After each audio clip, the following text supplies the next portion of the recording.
Hi అండి. కొత్తిమీర rice పిల్లలకి ఒక్కోసారి ఈరోజు లంచ్ బాక్స్ ఏం చేయాలా అని ఆలోచిస్తుంటారు కదా. అలాంటప్పుడు సింపుల్గా ఇలా కొత్తిమీర రైస్ చేసి పెట్టండి. పిల్లలు చాలా ఇష్టంగా తింటారు. టేస్ట్ కూడా చాలా బాగుంటుంది. ఇప్పుడు ముందుగా మిక్సీ జార్ తీసుకొని అందులోకి ఒక కట్ట కొత్తిమీర తీసుకొని అలాగే హాఫ్ కట్ట పుదీనా తీసుకొని కడిగి మిక్సీ జార్లో వేసుకొని మెత్తగా మిక్సీ పట్టుకొని పక్కన పెట్టేసుకోవాలి. ఒక క్యారెట్, ఒక బంగాళదుంప, ఒక ఉల్లిపాయ కట్ చేసుకొని పక్కన పెట్టేసుకొని స్టవ్ మీద కుక్కర్ పెట్టేసుకొని 4 టేబుల్ స్పూన్ల ఆయిల్ వేసుకొని అందులోకి 4 లవంగాలు, కొంచెం దాల్చిన చెక్క, ఒక బిర్యానీ ఆకు వేసుకోవాలి. మనం కట్ చేసి పెట్టుకున్న ఉల్లిపాయ కూడా వేసుకొని కొంచెం ఫ్రై అయిన తర్వాత బంగాళదుంప, క్యారెట్ అలాగే 4 పచ్చిమిర్చి చిలుకలుగా కట్ చేసుకొని వేసుకొని ఒక 5 నిమిషాలు వేగనివ్వాలి.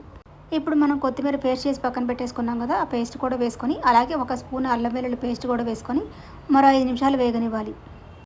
ఇక్కడ నేను నార్మల్ రైస్ తీసుకుంటున్నాను. ఒక గ్లాసుకి 2 గ్లాసులు వాటర్ పోసుకొని మీ టేస్ట్కి తగ్గట్టు సాల్ట్ కూడా వేసుకొని ఒకసారి మొత్తం నీట్గా కలిసేలా కలిపిన తర్వాత స్టవ్ మీద మూత పెట్టేసుకొని 2 విజిల్స్ రానివ్వాలి. అంతే, ఎంతో టేస్టీగా